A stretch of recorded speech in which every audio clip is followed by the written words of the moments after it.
భక్తివన్ ప్రేక్షకులకు స్వాగతం సుస్వాగతం. మార్గశిర మాసంలో వచ్చేటువంటి ఈ సుబ్రహ్మణ్యం షష్ఠి యొక్క వైశిష్ట్యం ఏమిటి, అసలు ఎందు గురించి ఈ యొక్క సుబ్రహ్మణ్యం షష్ఠి రోజు మనం ఆరాధన చేయాలి, దాని యొక్క ఫలితం ఏమొస్తుంది అనేది ఇప్పుడు తెలుసుకుందాం. సుబ్రహ్మణ్య షష్ఠి రోజు ఎవరైతే ఈ మార్గశిర మాసంలో ఆరాధిస్తూ ఉంటారో ఆ రోజు ప్రాతకాలంలో లేచి స్నానాది కార్యక్రమాలు పూర్తి చేసుకుని దేవాలయానికి వెళ్ళి ఆ సుబ్రహ్మణ్య స్వామికి అభిషేకము అర్చన ఆరాధించుకొని ఆ రోజు ప్రాతకాలము నుండి సాయంకాలం వరకు పళ్ళు పాలు స్వీకరించి రాత్రి భోజనం చేయండి. ఈ విధంగా చేయడం వల్ల ఈ సుబ్రహ్మణ్య షష్ఠికి ఎంత ప్రాధాన్యత ఉందో ఇప్పుడు తెలుసుకుందాం. విద్యార్థులకు ప్రధానంగా చదువులో వెనకబడి ఉన్నటువంటి వాళ్ళు ఎవరైతే ఉన్నారో అలాంటి వారు ఈ సుబ్రహ్మణ్యం షష్ఠి రోజు ఆరాధన చేయటం వల్ల వారికి గ్రహదోషాదుల్లో ఉన్నటువంటి దోషాదులు తొలగిపోయి చదువులో వచ్చేటువంటి ఆటంకాలు నివారణమయ్యి సంపూర్ణంగా వారికి విద్యాప్రాప్తి సులభంగా సజావుగా సాగటానికి మార్గాన్ని సుగమం చేస్తాడు.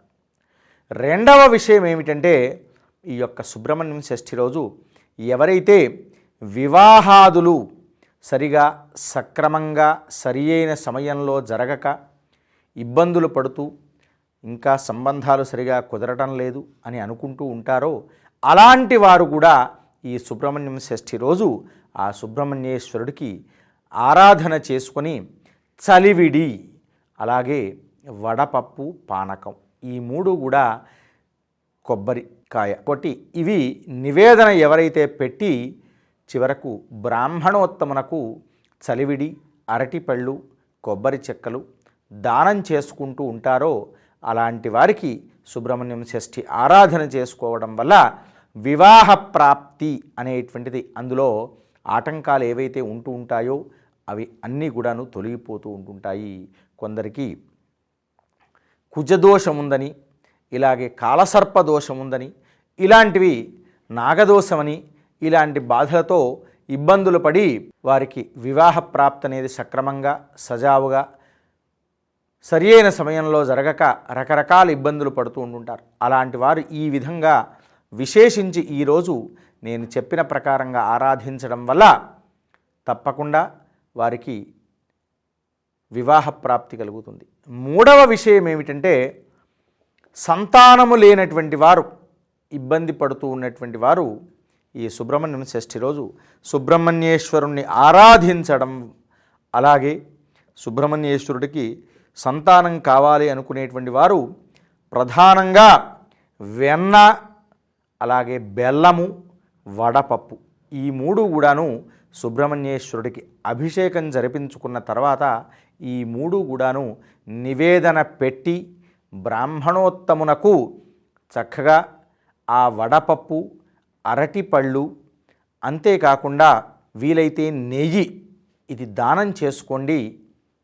తప్పకుండా సంతానంలో ఏదైనా కలగడంలో దోషాదులు ఉన్నట్లయితే అవి తొలగిపోయి తప్పకుండా వారికి ఆ సంతాన ప్రాప్తి కలుగుతూ ఉంటుంది. ఆ సంతాన ప్రాప్తి కలగాలి అనుకునేటువంటి వారు ఆ సుబ్రహ్మణ్యేశ్వరుణ్ణి అర్చిస్తున్నంత సమయంలో దేహిమే తనయం కృష్ణ త్వామహం శరణం గతః అనేటువంటి మంత్రాన్ని పఠించుకోండి.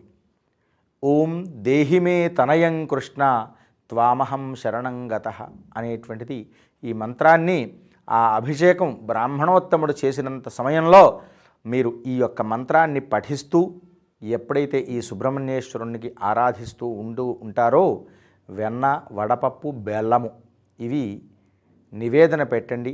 తప్పకుండా సంతాన ప్రాప్తి కలుగుతూ ఉంటుంది. అందులో ఉండేటువంటి ఆటంకాలు దోషాదులన్నీ కూడాను తొలగిపోయి సంపూర్ణంగా మీ యొక్క కోరిక నెరవేరుతుంది.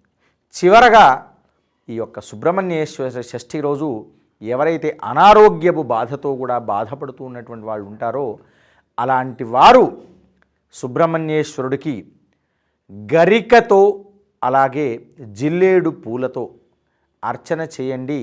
వారికి శరీరంలో ఉన్నటువంటి తాపము అనేది నివారణమయ్యి ఆ సుబ్రహ్మణ్యేశ్వరుడి అనుగ్రహం కలిగి ఆ బ్రాహ్మణోత్తముడికి మీరు చక్కగా నారీకేల శ్రీఫలం దానము చేసుకోండి.